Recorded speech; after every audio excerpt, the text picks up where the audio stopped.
আমার ছোট্ট বন্ধুরা, তোমরা সবাই কেমন আছো? ভালো আছো তো? বাহ, খুব ভালো। হ্যাঁ গো, আমিও খুব ভালো আছি।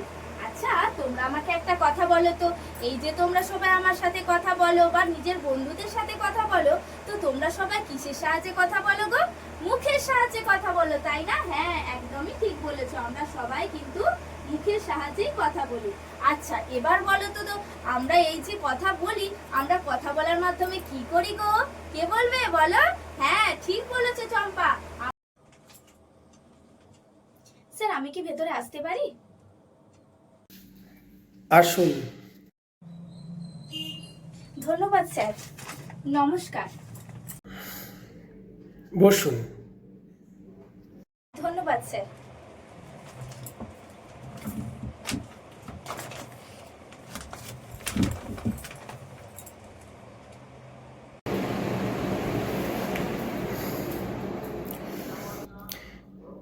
আপনার নাম? স্যার, আমার নাম দেবীরানী দালাল। নিজের সম্পর্কে কিছু বলুন। ধন্যবাদ স্যার, আমাকে নিজের সম্পর্কে কিছু বলার সুযোগ করে দেবার জন্য। স্যার, আমার নাম দেবীরানী দালাল। আমি বাঁকুড়া জেলার কতুলপুর থানার অন্তর্গত মদন মোহনপুর গ্রাম থেকে এসেছি। আমি আমার গ্রামের স্কুল মদন মোহনপুর হাই সংশ্লিষ্ট প্রাথমিক বিদ্যালয় থেকে প্রাথমিক শিক্ষা এবং মদন মোহনপুর শরৎ কুমারী বোর্ড উচ্চ বিদ্যালয় থেকে মাধ্যমিক এবং উচ্চ মাধ্যমিক স্তরের শিক্ষা সম্পন্ন করেছি। তারপর জেলা শিক্ষা ও প্রশিক্ষণ সংস্থা ছান্দার বাঁকুড়া থেকে 2 বছরের ডিএলএড কোর্সটি সম্পন্ন করেছি। পরবর্তীকালে নেতাজি সুভাষ ওপেন ইউনিভার্সিটি থেকে বাংলা ইফসিয়ার ওপরে স্নাতক ডিগ্রি লাভ করেছি। বর্তমানে আমি একজন গৃহবধূ, তার পাশাপাশি প্রাথমিক বিদ্যালয়ে সহকারী শিক্ষিকা পদে চাকরির জন্য প্রস্তুতি নিচ্ছি। স্যার, আমি খুব পরিশ্রমী, লক্ষ্যপরায়ণ এবং সব সময় ইতিবাচক চিন্তা করতে ভালোবাসি। আমি আমার অবসর সময়ে আমার মায়ের সঙ্গে এবং ছোট ছোট বাচ্চাদের সাথে মিশে তাদের সঙ্গে সময় কাটাতে ভীষণ ভালোবাসি। ধন্যবাদ। আপনার জেলার বিশেষ দর্শনীয় স্থান কি কি আছে? আমার জেলা বাঁকুড়ার বেশ কতগুলি বিশেষ বিশেষ দর্শনীয় স্থান রয়েছে। যেমন বাঁকুড়া জেলার বিষ্ণুপুর শহরটিকে মন্দির নগরী বলা হয়ে থাকে। এখানে জগৎমল্ল ও তার বংশধরেরা পোড়ামাটি ও পাথরের শিল্প দ্বারা নির্মিত অসংখ্য মন্দির নির্মাণ করেছিলেন। যেমন রাসমঞ্চ, মদনমোহন মন্দির, শ্যামরাই মন্দির ইত্যাদি এখানকার উল্লেখযোগ্য কয়েকটি মন্দির। এই জেলার মুকুটমণিপুর নামক স্থানটিকে বাঁকুড়ার রানী বলা হয়ে থাকে, যেখানে ভারতের দ্বিতীয় বৃহত্তম মাটির বাঁধটি মুকুটের মতো রহস্যময় টিলা দ্বারা বেষ্টিত। এই বাঁধটির কংসাবতী এবং কুমারী এই দুই নদীর সঙ্গমস্থলে অবস্থিত, যা এখানকার প্রধান আকর্ষণ। এছাড়া এই জেলার জয়রামবাটি নামক স্থানটি শ্রী শ্রী রামকৃষ্ণ দেবের সহধর্মিণী শ্রী শ্রী মা সারদা দেবীর জন্মস্থান। এখানে মায়ের বসত বাড়ি এখনো রয়েছে এবং মায়ের নামে রয়েছে মাতৃমন্দির। প্রতি বছর বহু পর্যটক এই জায়গাটিতে ভ্রমণের উদ্দেশ্যে এসে থাকেন। এছাড়া এই জেলার কতগুলি উল্লেখযোগ্য পাহাড় রয়েছে, যেমন বিহারীনাথ পাহাড়, শুশুনিয়া পাহাড়। বিহারীনাথ পাহাড় এই জেলার দীর্ঘতম একটি পাহাড়। এই পাহাড়ের উচ্চতা রয়েছে প্রায় 451 মিটার। এবং শুশুনিয়া পাহাড় হলো বাঁকুড়া জেলার একটি বিখ্যাত স্থান, যা রক ক্লাইম্বিং এবং ক্যাম্পিং এর মতো খেলার জন্য সুযোগ প্রদান করে থাকে। এখানে পাথরের শিল্প এখানকার বেশ জনপ্রিয় একটি শিল্প। এছাড়া এই জেলায় রয়েছে কতগুলি বিশেষ বনভূমি, যেমন জয়পুর বনভূমি, বেলিয়াতর বনভূমি, ঝিলিমিলি বনভূমি, যেগুলি তাদের মনোমুগ্ধকর প্রাকৃতিক সৌন্দর্যের জন্য বিখ্যাত। এছাড়া বাঁকুড়া জেলার বিষ্ণুপুর শহরটিতে রয়েছে একটি ঐতিহাসিক দলমাদল কামান। এই কামান মল্ল রাজাদের বীরত্ব এবং পরাক্রমের প্রতীক, যা এখনো তার ঐতিহাসিক গুরুত্ব নিয়ে দাঁড়িয়ে রয়েছে।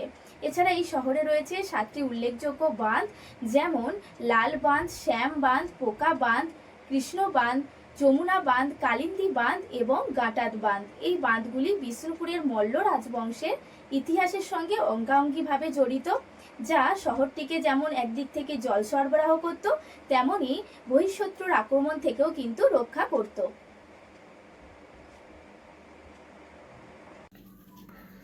বেশ, আপনার জেলার একজন সাহিত্যিকের নাম বলুন।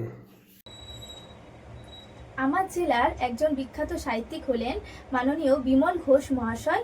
তিনি ছিলেন একজন বিশিষ্ট শিশু সাহিত্যিক। তার ছদ্মনাম ছিল মৌমাছি। তিনি বাঁকুড়া জেলার বেলিয়াতোর নামক গ্রামে জন্মগ্রহণ করেছিলেন। তিনি অজস্র ছোট গল্প, গান, নাটক, ছোড়া ইত্যাদি রচনা করেছিলেন। চেঙা বেঙা নামক বইটির জন্য তিনি রাষ্ট্রীয় পুরস্কারে পুরস্কৃত হয়েছিলেন। মায়াময়ূর ছিল তার একটি জনপ্রিয় নাটক।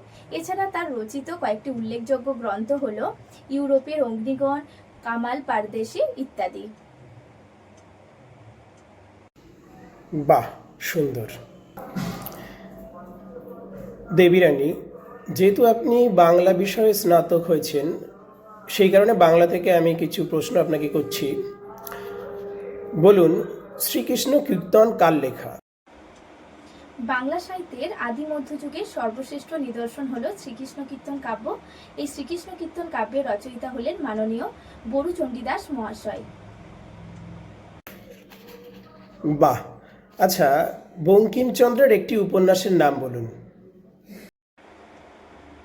সাহিত্য সম্রাট বঙ্কিমচন্দ্র চট্টোপাধ্যায় মহাশয়ের একটি বিখ্যাত উপন্যাস হল কপালকুণ্ডলা।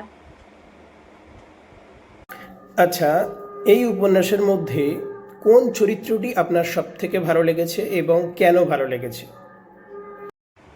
কপালকুণ্ডলা উপন্যাসের কপালকুণ্ডলা চরিত্রটি পাঠক হিসেবে আমার খুবই পছন্দের। তার কারণ হলো কপালকুণ্ডলা ছিল একটি রহস্যময় নারী চরিত্র, যে প্রকৃতির সান্নিধ্যে বড় হয়েছিল এবং তার মধ্যে বন্য জীবনের এক অদ্ভুত এবং গভীর প্রভাব লক্ষ্য করা যায়।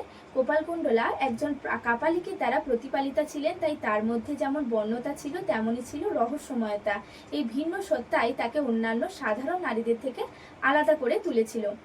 বাহ্যিক বর্ণতা থাকা সত্ত্বেও কপালকুণ্ডলার মধ্যে এক অদ্ভুত এবং গভীর প্রভাব ছিল। সে তার স্বামী নবকুমারের প্রতি তার ভালোবাসার এক গভীর অনুভূতি প্রকাশ করে, যেটি তার জীবনের একটি অন্যতম গুরুত্বপূর্ণ দিক।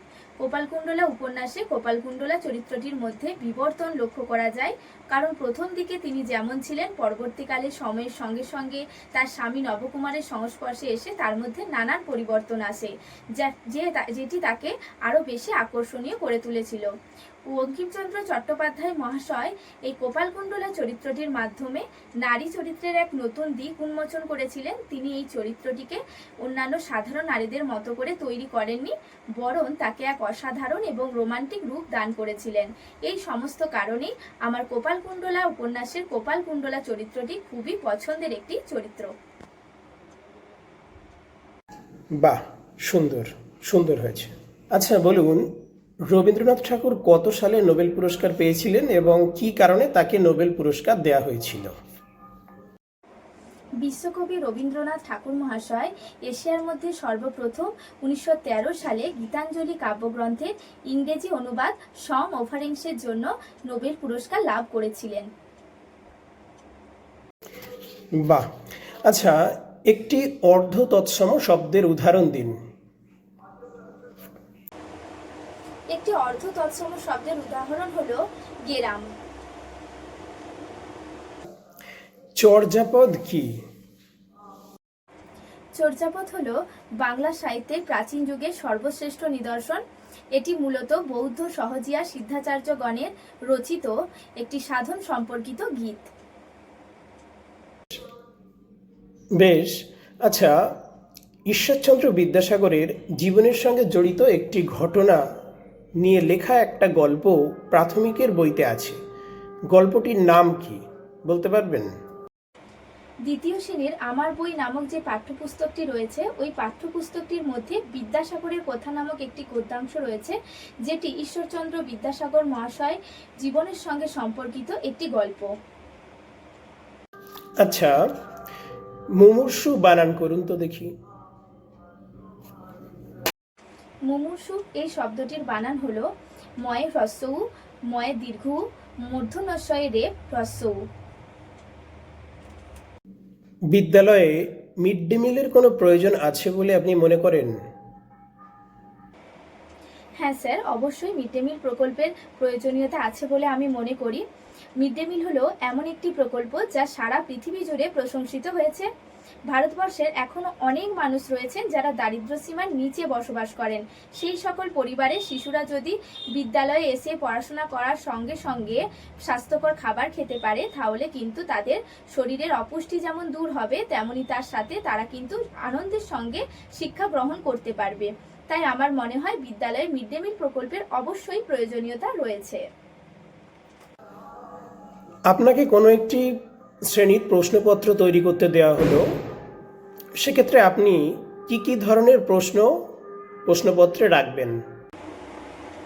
স্যার, আমাকে যদি কোনো একটি ক্লাসের পরীক্ষার প্রশ্নপত্র তৈরি করার দায়িত্ব দেওয়া হয়, সেক্ষেত্রে আমি সেই প্রশ্নপত্রে 4 ধরনের প্রশ্ন অবশ্যই রাখব, যেমন জ্ঞানমূলক, বোধমূলক, প্রয়োগমূলক এবং দক্ষতামূলক। আচ্ছা বলুন, ক্লাসে আপনি ব্ল্যাকবোর্ড ব্যবহার করছেন, সেক্ষেত্রে আপনি কোন কোন সতর্কতা অবলম্বন করবেন? স্যার, ক্লাসরুমে ব্ল্যাকবোর্ড ব্যবহারের সময় আমি যে সকল সতর্কতাগুলি অবলম্বন করব সেগুলি হচ্ছে, সবার প্রথমে আমি ব্ল্যাকবোর্ডের এক পাশে গিয়ে দাঁড়াবো এবং তারপর আমার লেখা শুরু করব, এবং লেখাগুলি হবে একটু বড় আকারের এবং স্পষ্ট, যাতে শ্রেণীকক্ষের সকল শিক্ষার্থী সেই লেখা পড়ে বুঝতে পারে। লেখার সময় 2টি লাইনের মধ্যে যতটা সম্ভব সোজা রাখা যায় সেই চেষ্টা করতে হবে এবং নির্দিষ্ট দূরত্ব বজায় রেখেই কিন্তু লিখতে হবে। বোর্ডে লেখার সময় সবসময় বাঁ দিক থেকে ডান দিকে আমি লিখব, কোনো অপ্রয়োজনীয় অংশ আমি বোর্ডে লিখব না। যে বিষয়ে আমি পাঠদান করছি কেবলমাত্র সেই বিষয়ের সঙ্গে সম্পর্কিত গুরুত্বপূর্ণ অংশগুলি কিন্তু আমি বোর্ডে লিখব। এছাড়া বোর্ডে লেখার সময় যাতে বানান ভুল না হয় সে বিষয়ে আমি সদা সতর্ক থাকব, কারণ আমি যদি ভুল করি তাহলে আমার সাথে সাথে ছোট্ট ছোট্ট শিশুরাও কিন্তু বানান ভুল করবে। বোর্ডে লেখা হয়ে গেলে আমি ওপর থেকে নিচের দিকে বোর্ডটি মুছতে মুছতে আসব, যাতে বোর্ডের চকের গুঁড়ো শিশুদের অকারণ অস্বস্তির কারণ হয়ে না দাঁড়ায়।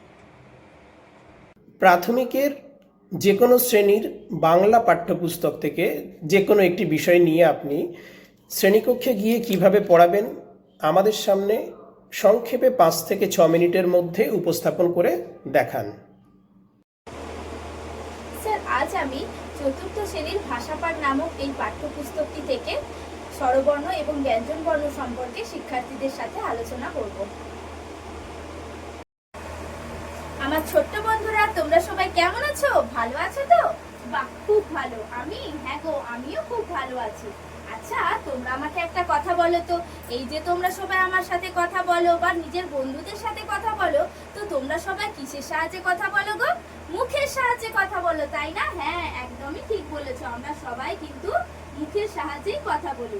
আচ্ছা, এবার বলো তো, আমরা এই যে কথা বলি, আমরা কথা বলার মাধ্যমে কি করি গো? কে বলবে বলো? হ্যাঁ, ঠিক বলেছো চম্পা, আমরা কথা বলার মাধ্যমে আমাদের নিজেদের যে মনের ভাব, সেই মনের ভাব কিন্তু অপরের কাছে প্রকাশ করে থাকি, তাই না? আচ্ছা, এবার তোমরা সকলে বোর্ডের দিকে তাকাও, দেখো তো আমি কি লিখেছি। ভেরি গুড, আমি লিখেছি অ। আচ্ছা, এবার আমি আরো একটা জিনিস লিখছি, দেখো এটা আমি কি লিখলাম? ক লিখেছি। এবার তোমরা একটু চেষ্টা করে দেখো তো, এই কটাকে তোমরা অ ছাড়া উচ্চারণ করতে পারো কিনা? সকলে বলো। ক হচ্ছে কি? হচ্ছে না, তাই না? তো আমরা যখনই কটাকে উচ্চারণ করতে যাচ্ছি তখনই কিন্তু তার শেষে একটা কি চলে আসছে? অ চলে আসছে। এবার তোমরা আমাকে বলো, এই যে আমি বোর্ডে অ, ক এগুলো লিখলাম, এগুলো এক একটা কি বলো তো? ঠিক বলেছো রিনা, এগুলো হচ্ছে এক একটা বর্ণ, তাই না? জানো তো, আমাদের বাংলায় এইরকম মোট 50টি বর্ণ রয়েছে। কতগুলো বর্ণ রয়েছে?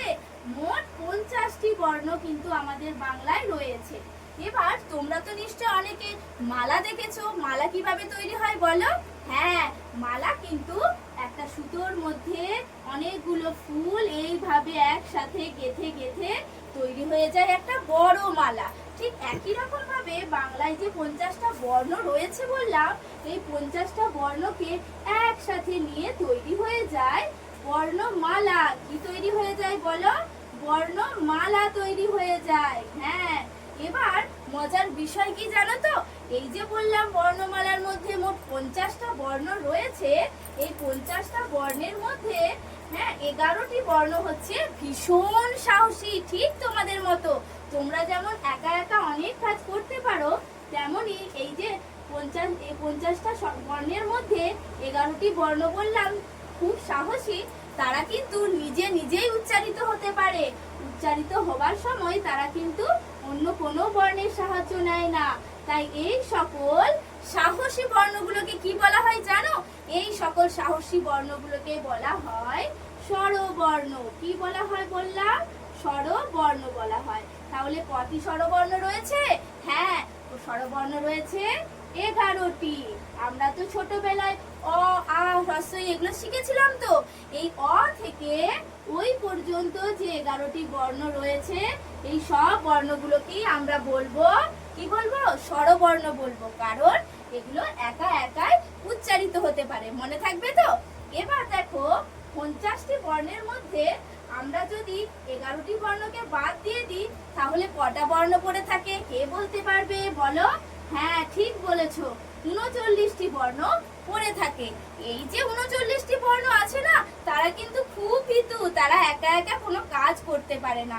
তারা যখনই উচ্চারিত হতে চায়, তখনই কিন্তু তাদের কোনো না কোনো বর্ণের সাহায্য লাগে। কি বলছো তুমি? ও, এই সাহসী বর্ণগুলোকে যদি স্বরবর্ণ বলা হয়, তাহলে ভীতু বর্ণগুলোকে আমরা কি নামে ডাকবো? খুব ভালো প্রশ্ন করেছো। এই যে ভীতু 39টা বর্ণ রয়েছে, এদেরও কিন্তু খুব মজার একটা নাম রয়েছে। সেই নামটা হলো ব্যঞ্জন বর্ণ। কি নাম বললাম বলো? হ্যাঁ, এদের নাম হচ্ছে ব্যঞ্জন বর্ণ। তাহলে ব্যঞ্জন বর্ণের সংখ্যা কটা বললাম গো? Very good. ব্যঞ্জন বর্ণের সংখ্যা হচ্ছে 39টা। দেখো, আমরা যেমন অ আ শিখেছিলাম, কখও তো শিখেছিলাম তো। এই ক থেকে চন্দ্রবিন্দু পর্যন্ত যে 39টা বর্ণ রয়েছে, এগুলোই হচ্ছে ব্যঞ্জন বর্ণ। কারণ এগুলো নিজে নিজে উচ্চারিত হতে পারে না। কি বুঝতে পারলে? তাহলে দেখো, আমরা তো একটু আগেই ক উচ্চারণ করেছিলাম, তখন দেখো ক এর শেষে কি চলে এসেছিল বলো তো? ক এর শেষে এসে গিয়েছিল অ। আচ্ছা, এবার তোমরা সকলে চ উচ্চারণ করে দেখো। চ বলো, চ। হ্যাঁ, দেখো, চ এর সাথেও কিন্তু এসে গেছে কি? চ এর সাথেও কিন্তু অ উচ্চারিত হয়েছে। তাই এই সকল বর্ণগুলোকে আমরা বলবো ব্যঞ্জন বর্ণ। কি সকলে বুঝতে পেরেছো? তাহলে দেখো, আজকে আমরা বাংলা ব্যঞ্জন বর্ণমালা সম্পর্কে কত কিছু জেনে গেলাম, তাই না? আমরা জানলাম যে বাংলা বর্ণমালায় যে সকল বর্ণগুলো নিজে নিজে উচ্চারিত হতে পারে, সেগুলোকে আমরা বলবো স্বরবর্ণ। আর যে সকল বর্ণগুলো স্বরবর্ণের সাহায্য ছাড়া একা একা উচ্চারিত হতে পারে না, সেগুলোকেই আমরা বলবো ব্যঞ্জন বর্ণ। কি সকলে বুঝতে পেরেছো? বেশ, তাহলে দেখি তোমরা কেমন বুঝতে পেরেছো। আমরা এখন বোর্ডে একটা মজার খেলা খেলবো। আমি বোর্ডে কতগুলো বর্ণ লিখবো, তোমাদেরকে দেখে বলতে হবে যে এই বর্ণগুলোর মধ্যে কোনটা ব্যঞ্জন বর্ণ, কোনটা স্বরবর্ণ। ঠিক আছে? বুঝতে পেরেছো তো? আচ্ছা, এবার তাহলে আমাকে কে বলবে, এই যে বর্ণগুলো লিখলাম, এই বর্ণগুলোর মধ্যে কোন দুটো বর্ণ স্বরবর্ণ বলো? হ্যাঁ, রাম বলো তুমি। Very good. এই হ্রস্ব ই আর এ, এই দুটো হলো স্বরবর্ণ। তাহলে ওদিকে চম্পা, তুমি কি বলতে পারবে বাকি যে দুটো বর্ণ পড়ে রইলো, সেই দুটো বর্ণকে আমরা কি বলবো? হ্যাঁ, ভেরি গুড। আমরা এই দুটো বর্ণকে বলবো ব্যঞ্জন বর্ণ। তাহলে এবার তোমাদের মধ্যে আমাকে কে বলবে যে বাংলা বর্ণমালায় মোট কতগুলো ব্যঞ্জন বর্ণ রয়েছে বলো? হ্যাঁ, ঠিক বলেছো, বাংলা বর্ণমালায় মোট 39টি ব্যঞ্জন বর্ণ রয়েছে। বাহ, তোমরা তো দেখছি আজকের পাঠ খুব মন দিয়ে শুনেছো। Very good. তাহলে আজকের পাঠ এ পর্যন্তই থাক। পরের দিন আমরা অন্য কোনো নতুন বিষয় নিয়ে আলোচনা করব। কেমন? আজ তবে আসি। বেশ। আচ্ছা, আপনার ইন্টারভিউ সম্পন্ন হলো, ভালোই ইন্টারভিউ দিয়েছেন, বেস্ট অফ লাক।